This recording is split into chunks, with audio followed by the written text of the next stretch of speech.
The lake house एक time travel based story है जो दो लोगों के एक ऐसे प्रेम पर आधारित है जो अलग अलग समय में पनपता है, फिर भी एक लॉन्ग डिस्टेंस रिलेशनशिप की तरह परत दर परत गहरा होता जाता है। आप में से अगर कोई भी कभी लॉन्ग डिस्टेंस रिलेशनशिप में रहे हैं तो आप इस पूरी फिल्म में वही तड़प और प्रेम की लालसा महसूस करेंगे। मैं हूँ फिल्मों की अपार और रोचक दुनिया में आपकी गाइड और होस्ट मीनाक्षी, और आप देख रहे हैं सिने जंकीज। हमें प्रोत्साहन देने के लिए हमारे चैनल को सब्सक्राइब करना मत भूलिए और बगल वाला बेल आइकन जरूर दबाइए। तो आइए अब बात करते हैं द लेक हाउस के बारे में। इस मूवी में केट यानी सैंड्रा बुलक एक शीशे के घर में रहती है जो शिकागो की एक लेक के ऊपर पिलर्स के ऊपर बनाया गया है। अगले ही सीन में हम देखते हैं कि वो घर छोड़कर जा रही है और एक नोट अपने मेल बॉक्स में छोड़ जाती है अगले टेनेंट एलेक्स यानी कियानू रीव्स के लिए कि अगर मेरा कोई लेटर आए तो नीचे दिए हुए पते पर फॉरवर्ड कर दीजिए। जब एलेक्स वो पत्र पढ़ता है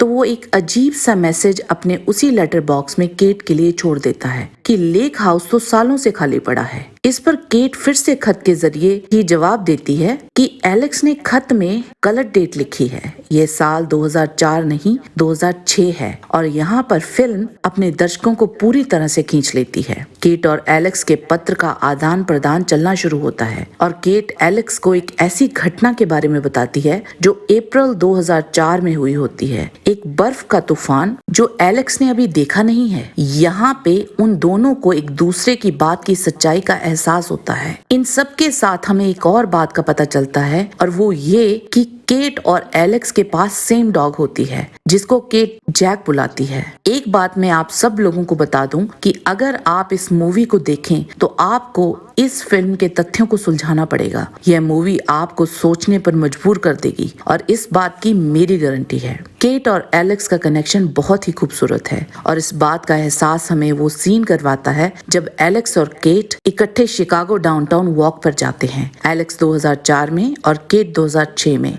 एलेक्स एक पुरानी बिल्डिंग पर केट के लिए मैसेज छोड़ता है जिसको केट 2006 में पढ़ती है। और अब हम देखते हैं कि फिल्म मेकर दूसरे कैरेक्टर्स को फिल्म में दर्शकों के साथ इंट्रोड्यूस कराता है, जिनमें एक एलेक्स का फादर है जो बहुत बड़ा आर्किटेक्ट है और दूसरा एलेक्स का भाई हेनरी जो आर्किटेक्चर की पढ़ाई कर रहा है। एलेक्स भी एक आर्किटेक्ट है जो कुछ कॉन्डोज डेवलप कर रहा है और केट एक डॉक्टर है जो शिकागो के एक हॉस्पिटल में इमरजेंसी डिपार्टमेंट में काम करती है। उधर हम केट की मॉम को देखते हैं एक सीन में। यहाँ वो दोनों डेली प्लाजा के बाहर बैठी होती हैं और तभी उनके सामने एक एक्सीडेंट होता है जिसमें केट उस एक्सीडेंट वाले आदमी को बचाने की बहुत कोशिश करती है पर बचा नहीं पाती और इसी दुख और तकलीफ से निजात पाने के लिए वो लेक हाउस जाती है। सिटी से बाहर होने के कारण वहाँ कोई आता जाता नहीं है। इन सब के बीच केट और एलेक्स मिलते भी हैं केट के बर्थडे की पार्टी पर जो उस समय के उसके बॉयफ्रेंड ने दी होती है। इस समय एलेक्स केट के साथ पत्रों के जरिए मिल चुका होता है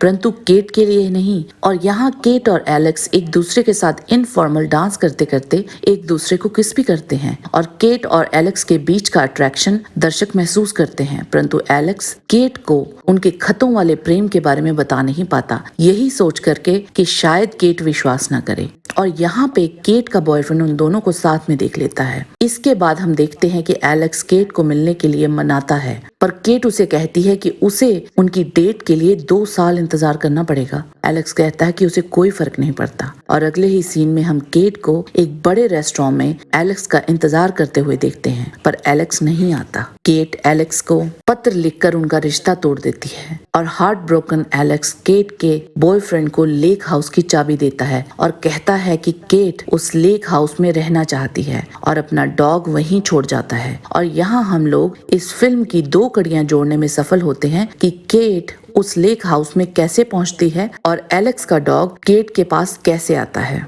इसके बाद हम देखते हैं कि केट जिसने अपना रिश्ता अपने पुराने बॉयफ्रेंड से तोड़ दिया होता है 2 साल के बाद वापस उसी के पास चली जाती है, परंतु एलेक्स के बिना अपने जीवन और दिल को खाली महसूस करती है और एलेक्स का भी यही हाल है। और फिर हम देखते हैं कि केट एक टूटा हुआ घर लेकर उसको दोबारा से बनवाना चाहती है और एक आर्किटेक्ट की फर्म को हायर करती है और ये कंपनी कोई और नहीं बल्कि एलेक्स के भाई हेनरी की ही कंपनी है। और यहाँ मीटिंग रूम में केट लेक हाउस की एक पेंटिंग देखती है और हेनरी से पूछती है कि ये पेंटिंग किसने बनाई है, और हेनरी के बताने पर एलेक्स से मिलने की इच्छा जाहिर करती है। पर हेनरी उसे बताता है कि एलेक्स 14 फेब के दिन डेली प्लाजा के सामने एक एक्सीडेंट में मारा जा चुका है। केट रोते रोते लेक हाउस की तरफ भागती है और एक चिट्ठी में जल्दी से सब लिखकर लेक हाउस के मेल बॉक्स में डालती है। और यहाँ हमें पता चलता है कि क्योंकि केट ने एलेक्स को बताया होता है कि 2006 में वो फेब 14 को डेली प्लाजा के सामने बैठी होती है जब किसी का एक्सीडेंट होता है, और एलेक्स केट से मिलने की जल्दी में वहां पहुंच जाता है और बिना देखे रोड क्रॉस करते समय एक्सीडेंट का शिकार हो जाता है। जब केट हर कड़ी को जोड़ लेती है तो एलेक्स को बचाने के इरादे से एलेक्स को इंतजार करने के लिए कहती है और उसे कहती है कि 2 साल मेरा इंतजार करो और आज के ही दिन लेक हाउस पर आ जाओ, परंतु ढूंढने की कोशिश किए बिना। और यहाँ पर हम उन दोनों की टाइमलाइन को मर्ज होते हुए देखते हैं। आखिरकार एक लंबे इंतजार के बाद केट और एलेक्स एक हो जाते हैं। इस फिल्म को IMDb में रेटिंग मिली है 6.8। अगर आपको मेरा आज का वीडियो पसंद आया है तो जल्दी से लाइक बटन दबाएं और इस वीडियो को फ्रेंड्स और फैमिली के साथ शेयर कीजिए। आपसे फिर मिलते हैं एक और मूवी के साथ, और हाँ, कमेंट में हाय जरूर कर दीजिएगा, हमें आपसे बात करके बहुत खुशी होगी। चलिए अब आपसे विदा लेते हैं। देखते रहिए सिने जंकीज और हंसते रहिए, मुस्कुराते रहिए। Take care and bye bye.